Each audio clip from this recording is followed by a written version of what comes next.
Let's welcome in our headliner now, Adam Parker. He is Trivariate research partner. He is back with us now. AP, it's good to see you again. Welcome back.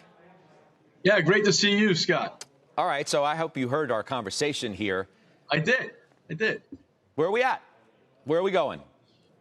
Well, one thing I checked before I dialed in here, Judge Wapner did 2,484 shows on People's Court. I was wondering if you've done more. You can think about that. Okay.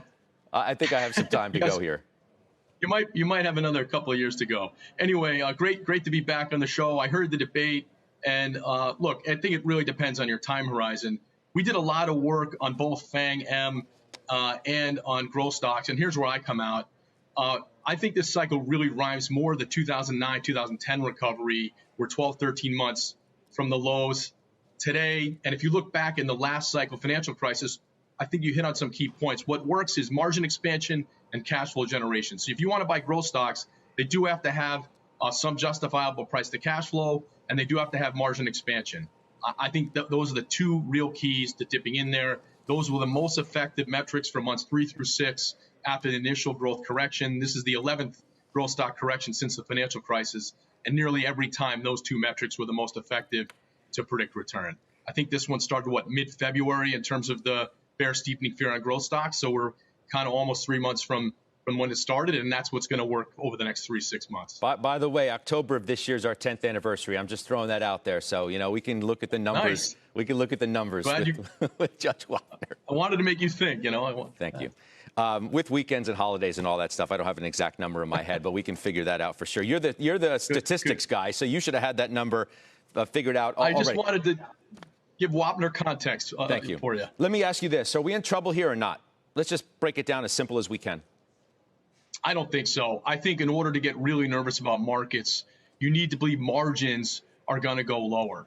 And I don't believe that. I don't see hubris from management teams in terms of inventory or capital spending. I don't see, I think the biggest risk is frankly on input costs because you do have a huge move in commodities. And that could hurt confidence. I think you heard Buffett talk about that at his investor day and the like, and I think it's real. But ultimately, I think earnings are growing. The economy is accelerating. You got an accommodative Fed, and you have a lot of fiscal stimulus. So if you look back 5-10 years from now on this year, and you say the market was up, 10-15% this year, you want to fight a Fed and you want to fight fiscal policy with accelerating earnings and accelerating economic growth? I don't think so. Well, of course not. Sure, you get near. Of course not. So, but what so happens? Don't do it. But what happens if the Fed is pushed to do something that we don't think it's going to do? Certainly, what it doesn't want to do, for the very reasons of what you just said, right? We're awash in money, whether it's from the Fed itself or from the government and all this stimulus, and that causes inflation, and that causes the Fed to do what we don't think it's going to do, and that's move on rates or a taper or whatever, and it causes the market to get all upset. Yeah, I do think that the Fed sticks to that, full employment and stable pricing mandate. And I don't think, although I've heard this from a number of traders who barely seem educated to me that I've worked with for the last 20 years, that they think the Fed are the dumb ones. I don't think the Fed are the dumb ones. I never thought Bernanke was dumb in the last crisis.